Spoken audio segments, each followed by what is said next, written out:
Hello, everybody. It's Virginia. Thanks for joining me.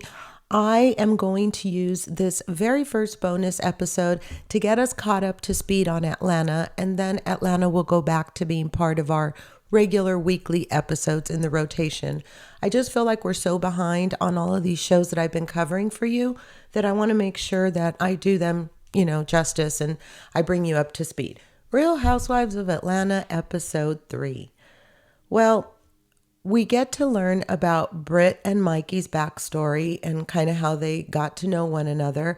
And we also find out that Brittany had a life insurance agency, and now she has a turbulent relationship with her sisters because they were her former business partners, and she up and sold the business out from under them. And so since then, it's been kind of contentious. We have Kelly and Portia. They tried to clear up the way Kelly came on so strong, and it did not seem to go over very well. And then we have Angela and the tales of her PI shenanigans before she married Charles.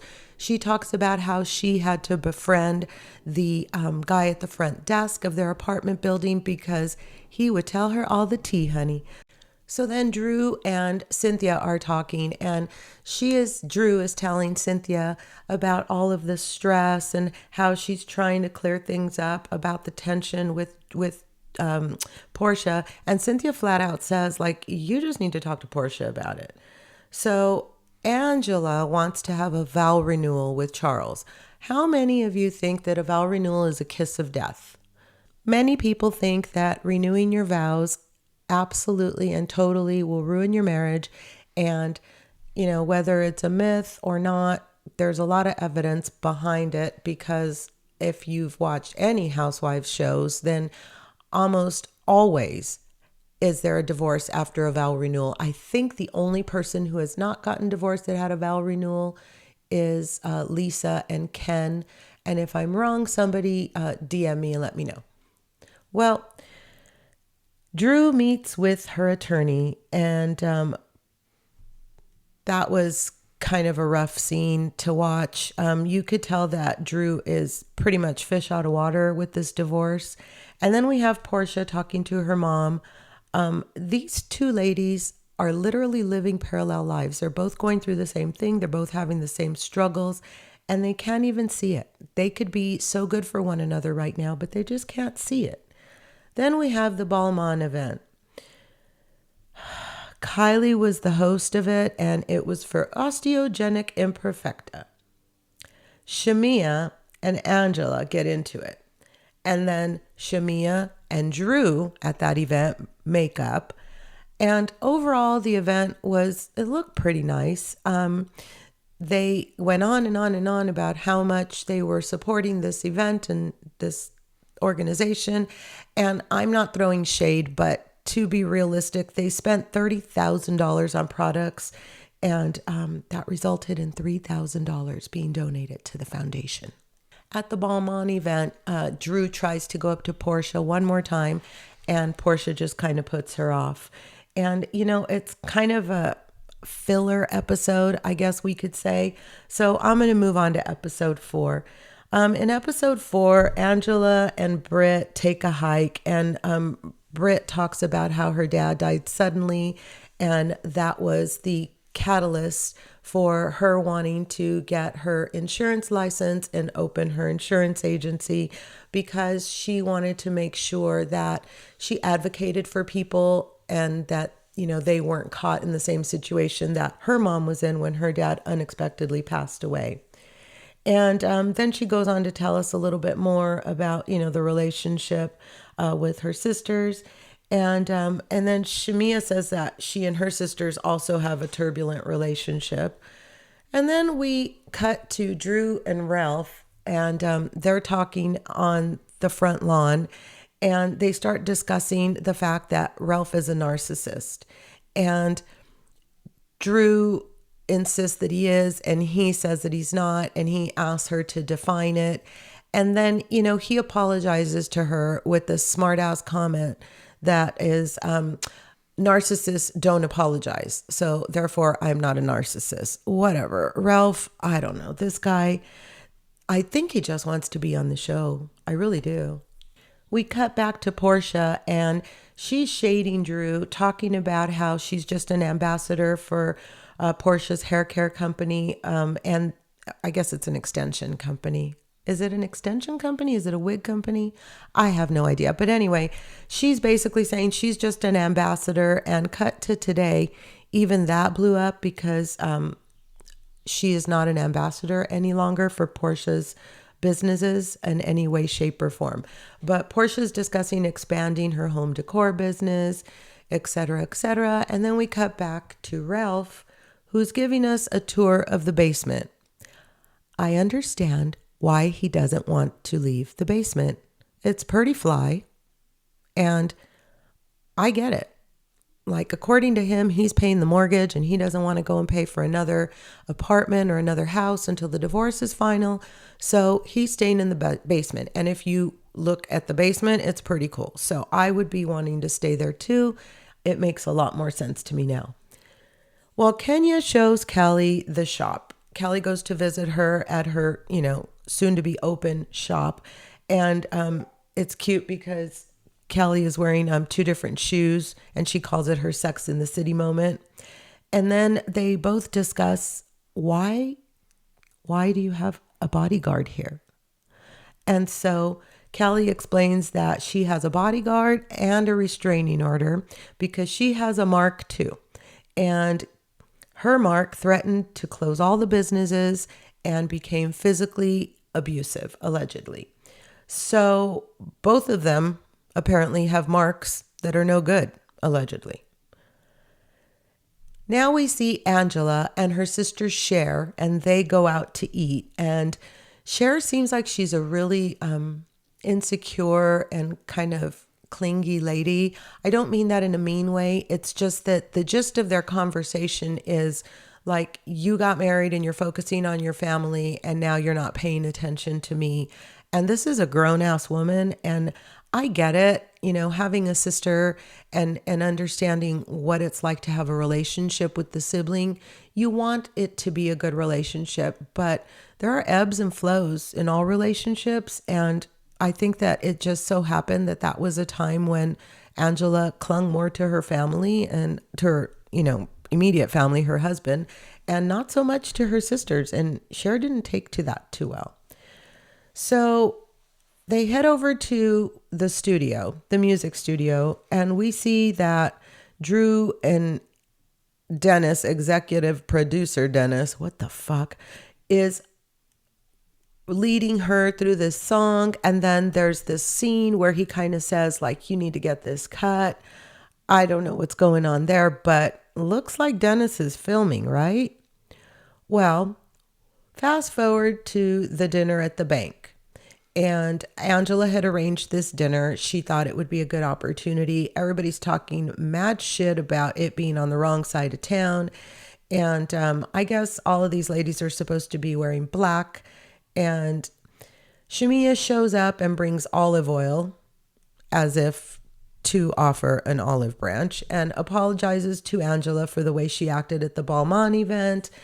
And, it looks like Angela agrees and wants to move on. And then Kenya walks in, and they, flash to her coming through the doors and doing like a whole runway moment.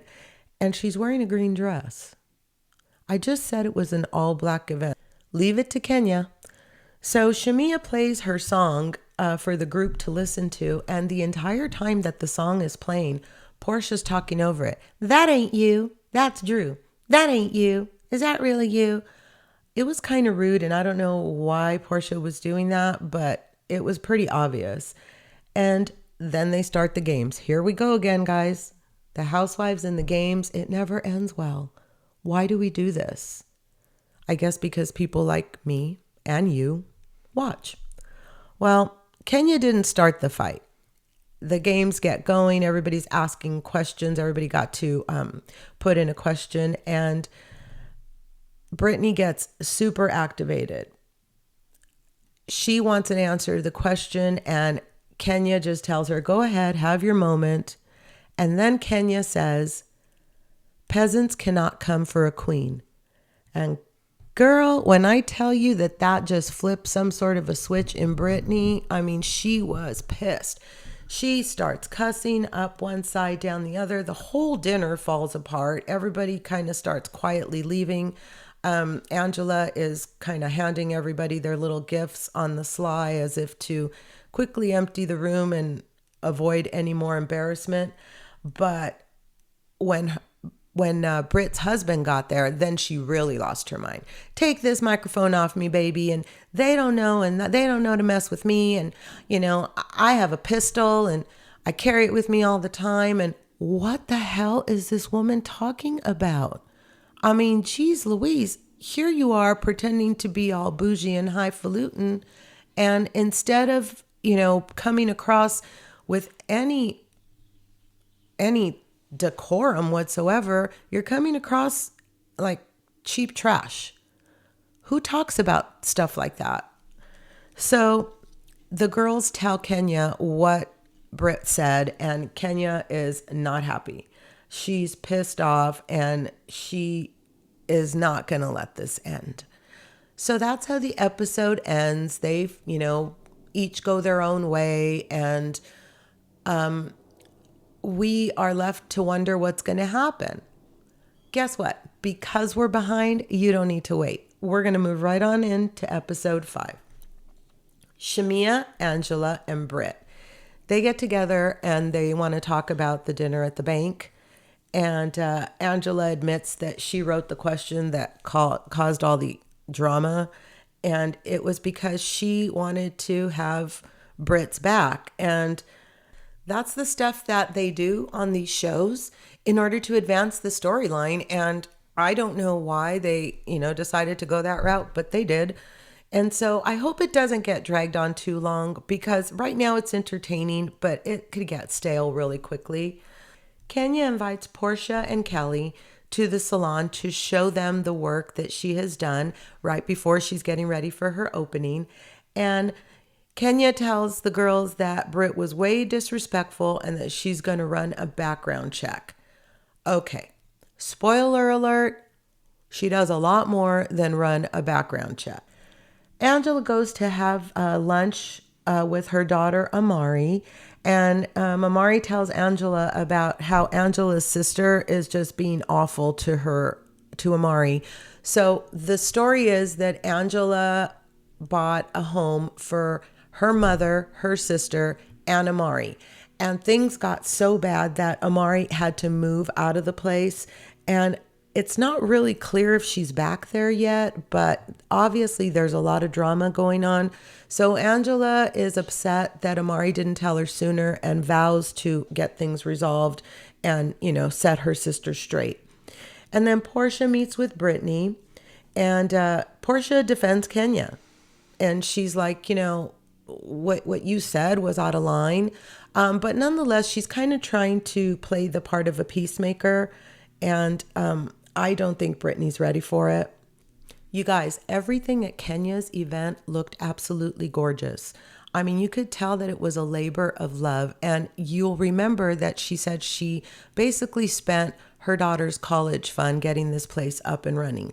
So we're all bracing for a beautiful event. Cynthia shows up. She's there to celebrate Kenya. She said she worked so hard and it's been years.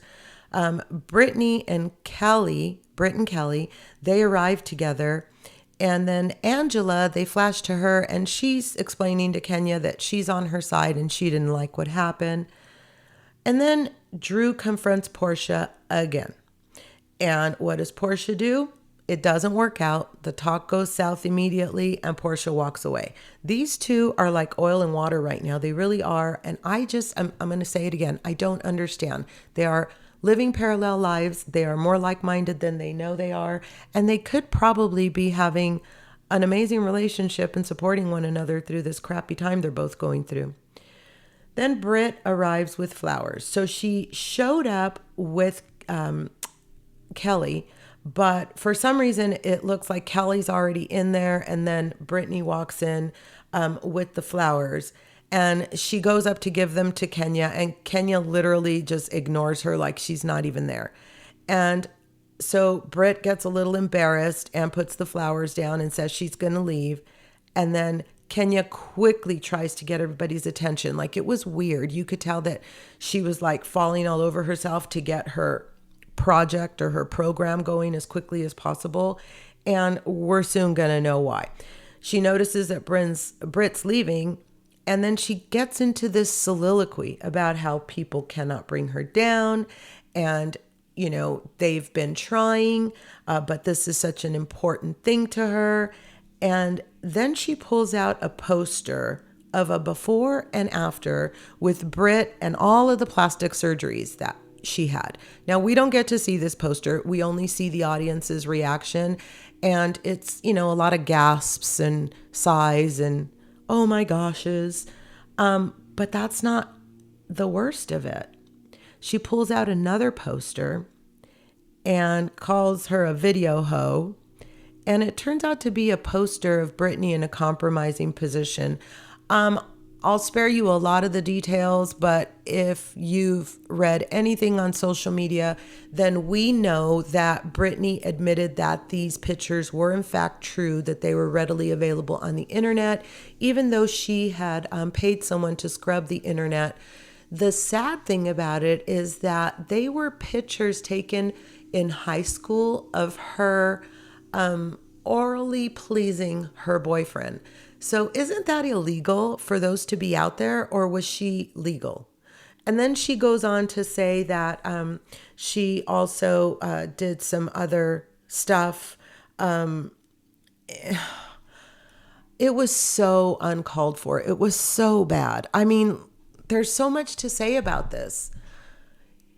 Kenya used her daughter's college fund to open this salon. Now, just think about that for a second.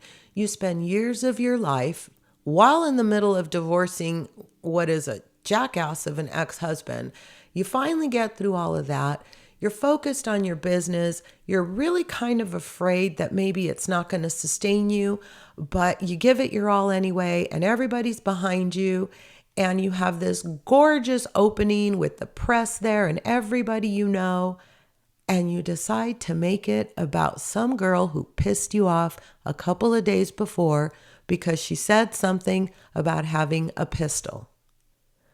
It's just stupid, Kenya. It's downright dumb. I don't know who in their right mind would, sully their event that way. I mean, it speaks more to what Kenya is as a human than it does about what Britt did.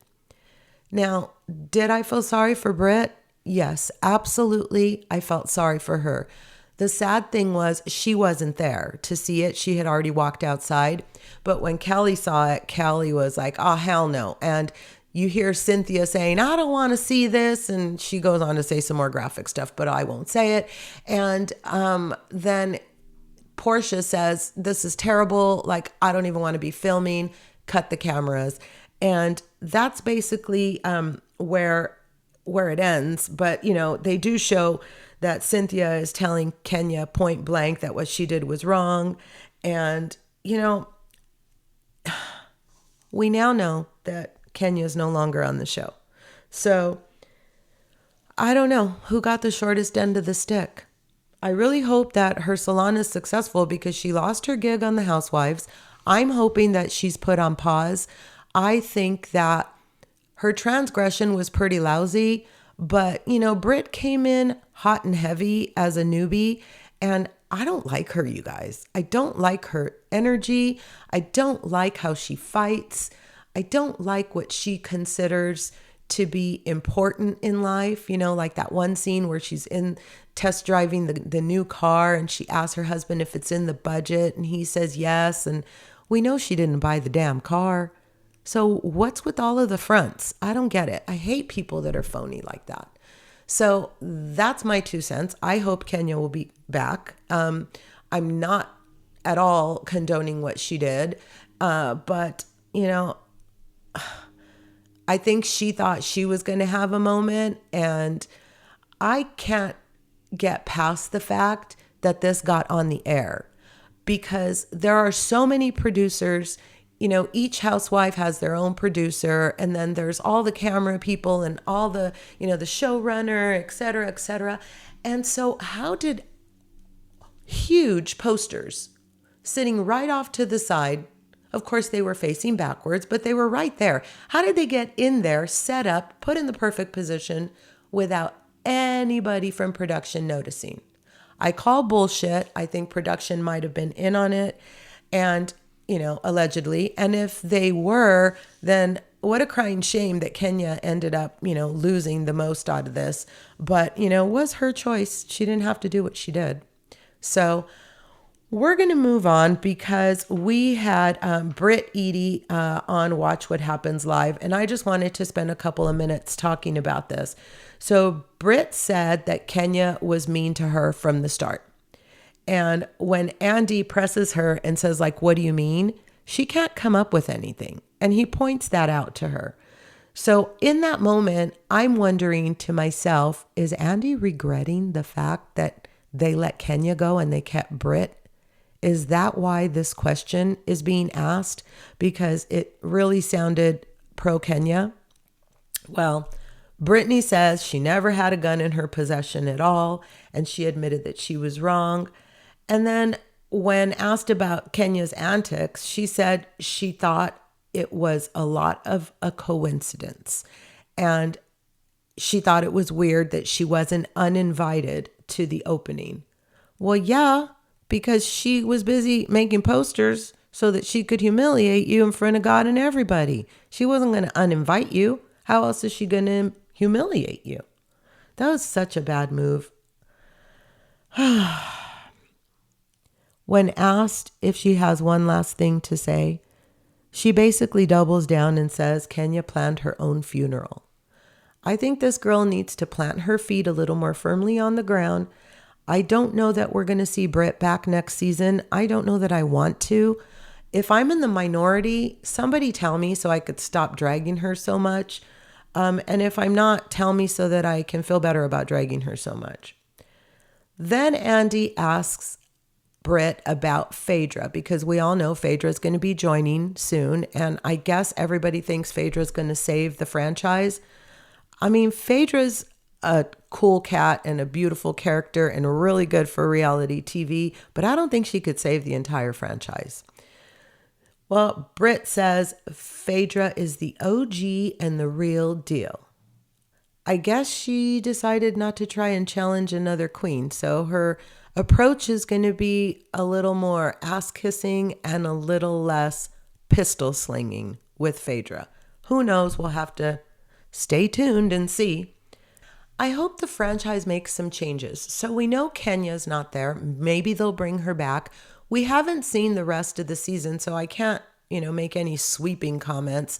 But for me, Cynthia is holding this entire cast together right now. She's kind of always been the mama bear of the group, but she's giving like housewives energy. She's not giving friend of. I think that she's helping to advance the storyline mainly because she isn't there for everything. So it gives them a vehicle for explaining to her what she missed and thereby bringing us into the mix. But I think that there needs to be some changes. I love Shamia. I hope she goes nowhere anytime soon. Kelly, I don't know. I'm going to withhold judgment still on Kelly. And as far as Portia, I was so excited about her coming back, and I don't know if I'm feeling what she's giving. I gotta believe that it's because she's going through the divorce that she's acting differently, and that we're getting less than we would have expected. We all know now that when Portia signed the contract, she was still married to Simon. And between the time she signed the contract and they started filming, her life basically imploded. Simon is a criminal on so many different levels, and I believe is still in ICE custody because he had been using phony documents for years and years. But Portia thought she was going on the show to exhibit one sort of a lifestyle, which was that gorgeous home that she has and this beautiful blended family that she thought she had. And boom, the walls came crumbling down on her, and now instead her storyline is she's going through this nasty public divorce from a man who has no class and spends night and day on the internet trashing her. It's sad. So I want to give her a little bit of a pass because, I love Portia. But so far, you guys, she's not giving me what I expected. Well, let's jump into episode number 6. We first start the episode on the heels of Kenya's exposure moment, and 48 hours have passed. So we have Britt and Mike sitting on the couch, and Brittany's crying. She's talking about how she's getting texts and DMs, and she's devastated and can't understand how someone can ruin their own event. She goes on to say she's been getting calls from her clients, and you watch her body language change. She is right, but she's bringing too much in the moment. All of a sudden, it's like she becomes aware of the cameras and she just piles it on super thick. And I don't get it. But anyway, Callie shows up, and that was really sweet. She shows up with food and champagne, and Carol, the IV specialist. Carol is there to hydrate and help her feel better. Gosh, what a good friend. I need a friend like that. There's nothing better than when you're going through something and somebody shows up and gives you just a little bit of love and attention and kind of takes the edge off of what you're going through and helps you forget about it, if even for a moment. Did anybody catch when the two girls were talking about what had happened and Britt says, "How distasteless can you be?" Hi, Britt. You're showing your dum-dum. Distasteless is not a word. Anyway, Kelly kind of fills her in on what really happened, and they kind of kiki and talk about it. And then we have Shamia's house, and there's a chef cooking, and gosh, to have a chef, I don't know, I like to cook, so I probably would, that'd probably be one of the last things I would do if I had a lot of money, but it would be nice to have it as an option. But I don't think that I would want the chef to cook sea bass au gratin. Ew, it doesn't sound good to me. Fish au gratin? Maybe it's just me. It did not sound good. Well, Shamia, Callie, Portia, and Angela all meet up at Shamia's house for the brunch, and that's why the chef was cooking the fish au gratin. And they talk about what happened at Kenya's opening. And of course, Portia says she had seen Kenya activated like that, but not that badly. And it was just too far. And then Callie says that it was premeditated. Well, duh, somebody had to go get all of that done. And then Portia chimes in and says, you know what? She should be done. I don't know if I agree with you, Portia. I fear that if Kenya is done, then the Real Housewives of Atlanta may also be done. But what do I know? We still have Phaedra, so a girl could hope. Angela turns to Portia and asks her about the comment that Portia had made about her husband, Charles. And Portia apologizes. Whether it was sincere or not, I don't know, but Portia's been very quick to apologize this season, so we're just going to take it for what it is. And then Drew gets there, and they start talking about divorce. And did you notice Drew bobbing her head in agreement with everything that Portia was saying? I told you guys, they're living parallel lives. Portia tells us how hard it's been, mainly for Pilar, and she tells us that she texts Simon to let him know that Pilar missed him and that his read receipts were on, but he never responded, and he did read the text. So that was kind of sad. I hate when, the children get caught, and especially stepchildren, because oftentimes the estranged parent will be denied access to a child that they have raised as their own. And I feel that step parents should have more rights than they do. And I would love to see that change in the future. Portia says that she's cool with Drew, and they all take shots of 1942. And that's how that ends. And then we head over to Kelly and Chloe, and they're doing yoga, and they have a sound bath. And they're talking about how the article came out about Kelly's ex-husband getting out, and she was afraid that the girls would hear about it. Now, Chloe is not the ex-husband's daughter. And she says that, he doesn't like her or want anything to do with her. And Chloe says that she's accepted it and come to terms with it. Kelly tells Chloe that They need to talk about getting her some help so that she can heal from everything she's been through. And Chloe turns to her mom and says, well, I'd rather go to therapy than to have to keep doing this meditating. And so that was kind of funny because I think Kelly thought it was the other way around. She looked a little surprised that her daughter would be willing to go back to therapy. Then we have Drew, and she's packing to leave for the weekend because it's Ralph's weekend in the house. And you see Anita's reacting. Renita's a little girl, to her leaving. She's testing Drew on the staircase. Drew keeps calling her, and she does the whole 3, 2, 1 countdown thing that moms do. And Anita just looks at her and turns and walks away. And we can tell that these kids are being impacted by the vibe that they have in this house. So Drew is having a last minute breakfast with the kids before she heads off for the weekend.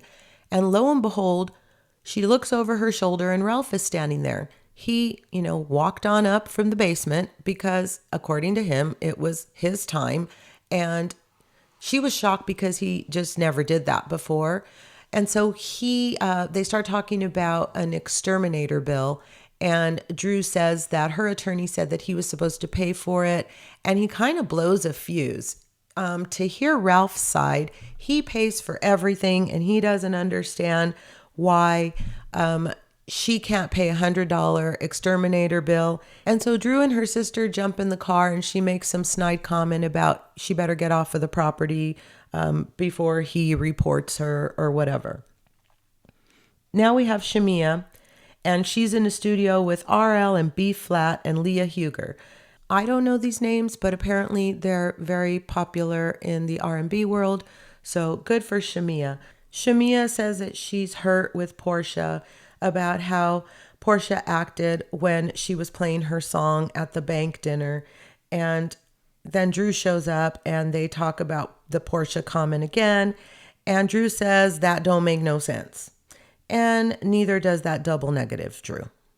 Then we go to a scene where Angela is visiting Brittany, and Britt is remodeling her office, and the producers show these ugly stairs that are all stripped with the staples sticking up. And it was just to be shady because if they pan to the rest of the office, it's in relatively good condition. You can tell it's just like the final things being taken care of there. But I just thought that was a funny moment production-wise. And then Portia and Shamia go to the cutest place. It's like an indoor mini golf arcade situation, like a combination. And so they're, having a good old time. And then Shamia asks about Dennis and Drew filming. And she thinks Dennis didn't film. And he's lying because we all know he did. Portia is sick, so she doesn't go to the peace brunch. And Angela and Britt start fighting. They get up, they switch seats, they have a temporary reset, and then the fight starts again. It seems like for the most part, all the girls were kind of rooting that Kenya get another chance. Shamia tries to play peacemaker, and the episode ends as they all kind of dance it off. That's episode 6, you guys. We got 2 to go, and then we'll be all caught up. So episode 7, Portia's inviting the girls, and so there's a Zoom call where she's inviting everybody to Nashville to celebrate her birthday. And Angela makes some snide comment about how she can't help but notice that Drew isn't on the call. And Portia makes a joke like, I can't hear you. And then that's kind of where the whole thing ends for now. Well, the word on the street is that Charles had a baby on Angela, but that's neither here nor there for now. Cynthia and Portia are talking about the Simon situation of it all. And then Britt and Drew meet for lunch. They order lemon drops with tequila. Who knew? I never even thought about ordering a lemon drop with tequila. But it turned out that pretty much anything you can do with vodka can be substituted with tequila and vice versa. That's what a bartender told me just recently. Britt is being just too much. She does admit doing the webcam naked when she was younger. And then Drew says that she recognizes the dick in the pic. Really, Drew? What the hell does that mean? Is there like more to come? Or do you just walk around noticing dicks everywhere? I'm confused. Now we have court day for Drew and Ralph. And the objective for Drew is to get Ralph out of the basement, to get the financial records so that they can pursue child support, and to keep the case sealed. She says she wants the case sealed for Ralph's sake. Ralph is on his third attorney, you guys. Third attorney. I don't know. Turned out the judge unseals the case. Ralph gets to stay in the basement, and no financial documents are produced by Ralph, and it's okay with the judge. Drew is furious. She's in the car, just pissed off, and Ralph is standing out on the lawn, kind of laughing. So she rolls down the window and she calls him a dumbass. And that's where that scene ends. And then we see the girls heading to Nashville. Angela unfortunately missed her flight, but the house in Nashville is gorgeous. Where these girls find these Airbnbs or where production finds these places, I mean, there are some gorgeous places these ladies get to go to. So Shamia takes the room number 2, the big room, and then the basement suite for Angela. And then Angela arrives and announces that she would like for Drew to come. In other words, she already invited Drew. Portia takes it much better than expected, but Callie says she brought Sage and security. Just in case, I guess. Then Lauren, Portia's sister, and Portia's real friends show up to the party, and they show Callie getting glammed. And then they go to the bull riding. The girls take turns riding the bull, and Callie is on the bull for 49 seconds. Shamia beats her by 2 seconds and wins with 51 seconds. So as the episode starts to come to an end, they flash to Drew at crew with Dennis. While she's supposed to be flying to the party that she was not invited to, she's instead at a nightclub with Dennis. I don't know what's going on with this girl. I think that part of this is like an attention grab for screen time, but I don't know. And I think that the person who really is shame is Dennis. Well, they start to talk about like what is going on. And then one of the girls at the table who knows that Portia and Drew are really good friends asks, "Where is Drew?" And Portia kind of keeps it gray, but shady. And that's where the episode ends. So we know that we have episode 8 coming up next week, but you guys only have to wait about 3 seconds because I'm going to cover it right about now. It starts with Shamia's country song. It's day 2 in Nashville. That country song was so fucking hilarious. It's hokey and dumb, but it made me love Shamia that much more. Britt calls Mike and says she's having a good time. And then Angela is in the kitchen and Shamia is on the phone with the doctor regarding Shiloh. And she says her husband Gerald is just amazing with the baby and he wants a son. And Shamia wants to give him one if that's God's plan. So Angela and Cynthia are talking about the drama of the evening before and the fact that Angela is loyal to all of her friends and that she was defending Drew because she was not there to defend herself. Whatever. Drew finally arrives and kind of has an attitude, but she claims to want to resolve things with Portia. Angela shows Drew her room with the bunk beds, and Drew said her room is giving orphanage. Angela urges Drew to work things out with Portia. I really like Angela. She's my favorite character on Atlanta right now. I think she's a fantastic addition. She's fresh. She's smart. She don't take any shit from these people. And I really think that we're going to see her again and that she'll become kind of a pivotal part of this cast. So the girls sit down in the living room to pregame like they always do. Portia is eating ribs in her room at 10 o'clock. Meanwhile, the girls are comparing their outfits. And what did you guys think of Callie's outfit? Callie's a tiny little thing with humongous boobs. And I'm not like body shaming her, but sometimes I wonder why these little girls get these humongous boobs. It just looks out of proportion. And then they put on these little skimpy outfits that leave nothing to the imagination. And if that wasn't something that was bad enough, at least to me, they don't look flattering on their bodies. I don't know what they were wearing. They were all wearing like, I don't know, like bondagey cowboy, I don't know what it was. Like one, I don't know. One of them had just star pasties over her nipples and then a crocheted outfit that was sheer, completely sheer. And I don't know why they felt that that was what they needed to wear. But you know what? They're in Nashville. They're the girls from Atlanta. They could do whatever the hell they want. I'm just some girl sitting here talking about them. So Cynthia Bailey is there, and she asks Portia whether Drew should go to the whiskey tasting or to the bartending gig that they're both going to. That's the event for the afternoon. And Portia says she can go wherever she wants. So Drew chooses to go on the whiskey tasting, no doubt because Portia was going to the bartending one. But Portia claims that once she's done, and that she's not going to hold a grudge against Drew. She even hugged Drew. I don't know if you guys caught that when they all headed out for their respective outings. In the van, Shamia starts to have a moment. All of a sudden, she's crying, and the girls turn and ask her what's going on. She talks about having been abused in 2008 by her ex, and that she had received a text from someone that she hadn't talked to since before the divorce, because the lady that sent her the text took her ex-husband's side in the divorce. And that same lady had just sent her a text all these years later saying that she believed her and that she should have believed her all along. She tells stories about this guy openly abusing her in public. I mean, awful stories. So thank God she got away. But she says from 2005, it took 20 years for the lady to change her mind.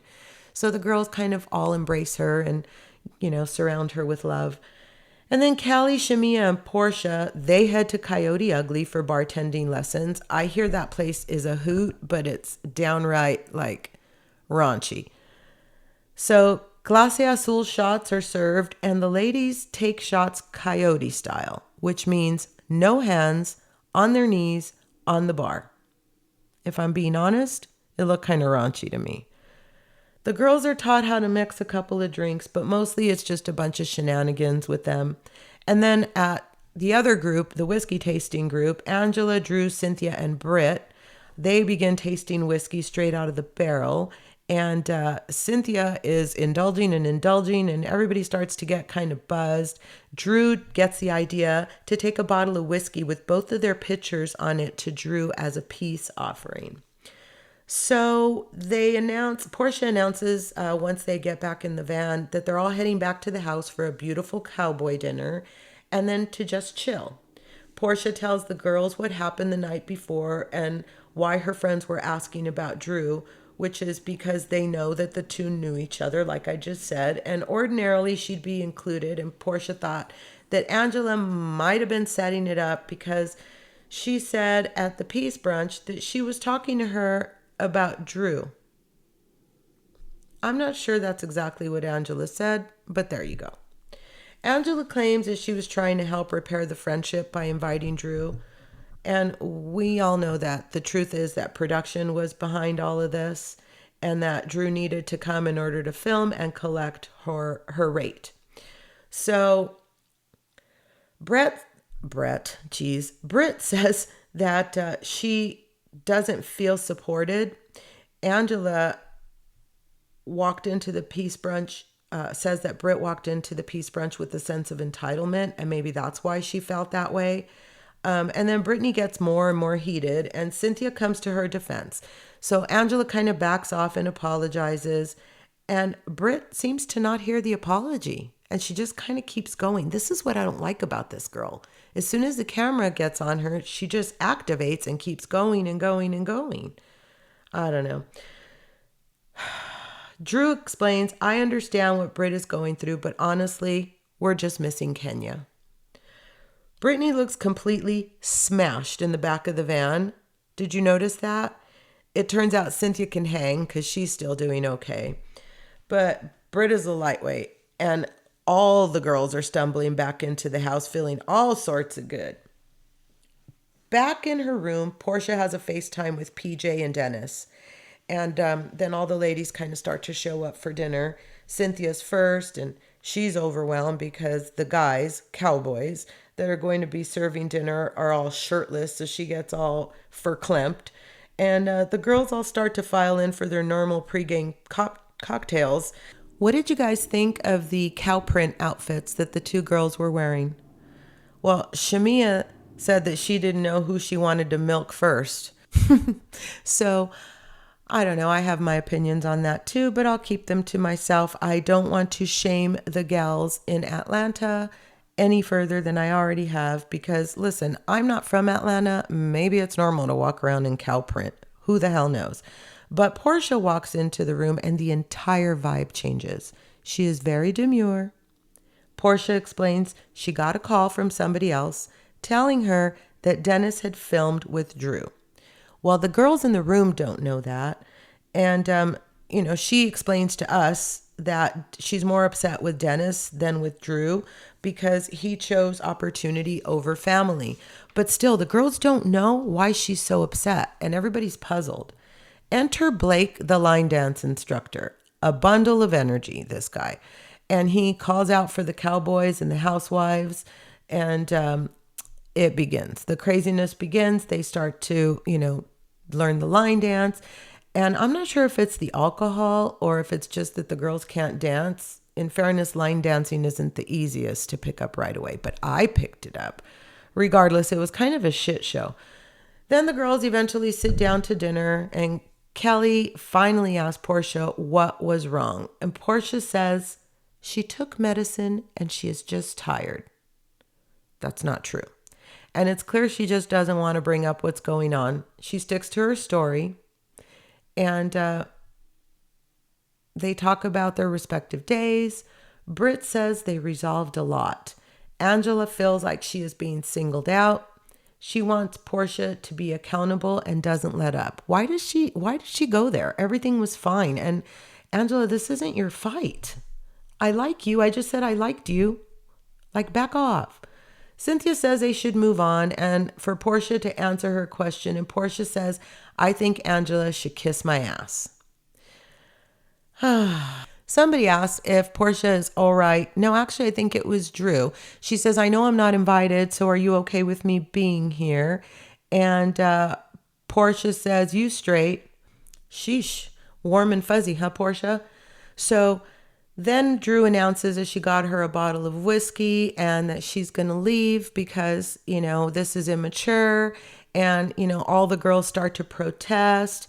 Portia doesn't give it the time of day. And then Drew does, walk away, but then she ends up back at the table. And then eventually Portia walks off after Drew left and the whole damn dinner just falls apart as per usual. Cynthia goes to check on Portia. And Portia tells Cynthia about the phone call. Now, they're having a kiki moment and it's super cute. Portia pulls off her lashes and Cynthia says, oh, not the lashes, honey. And she says, yeah, we've fallen apart over here. So I just thought that the conversation between the two of them was very, very cute. That moment itself kind of led to a break in the tension and they both started cackling. And then Portia says that it's Dennis who is obligated to their agreement and that she'll take it up with him. And then drunk Cynthia, I like a drunk Cynthia. She's really funny. She tells Portia, I'm going to say it again, honey. You don't fall down, you fall up. And they can't count you out. They hug and Cynthia asks if she wants to pray. Portia starts cracking up and Portia says, no, let's go drink. So the girls join the group and they're about to head out for adult swim. And can we talk about the swimsuits? Here I go again with the outfits. Callie's doing too much. Shamia and her white swimsuit and the boots. Britt's booty is popping and bopping in the gold swimsuit. Meanwhile, Angela is in the room. Portia heads out in the coolest cover-up pants I've ever seen. And there's alcohol and more alcohol. Next thing you know, we booty smacking. And the next morning we have dollar bills floating around in the pool. And it's a mess outside. Well, you guys, it turned out that Angela was taping them from the window and overheard them talking about her. Angela said it was 2:30 in the morning and she was on the phone with her husband. Now let's start there. Do you believe that? It's the same time, I believe, in Nashville as it is in Atlanta. So 2:30 in the morning and you're just having a casual conversation with your husband. I don't know. Then she says that she overheard an inebriated Portia and her truth fell out. She says that she heard them talking about her dress and her husband, and Portia said that she should fuck Charles, so she decided to record them. They show the recording and you can't hear a damn thing. And since she was so pissed off and she heard her name, she just cuts off the recording and walks down there and confronts Portia. Portia grabs her towel and scurries away like a frightened animal. They show Brittany saying that Charles had a baby on Angela and is always out with all these other women. And then they flash to Kelly, and Kelly says that she remembers Portia making the comment about Charles. And Angela says, as history shows, Portia really will do it. As the episode ends, Angela and her 35 bags are seated by the door, presumably waiting to leave. And Kelly says, good morning, like all super fake and superficial. And Angela's not having any of it. She says, I'm not into the phony stuff, and calls her out on being fake. And goes on to say that she thinks Shamia and Britt, basically all of them, are puppets to Portia. Well, that's it, you guys. We're all caught up. And just like that, I got you back on track. And next week, we will go back to including Atlanta as part of our weekly recap. And we'll save these bonus episodes for some of the exciting content that I talked to you about. Well, that's it, guys. I appreciate you spending a little time living on the verge with me. Bye.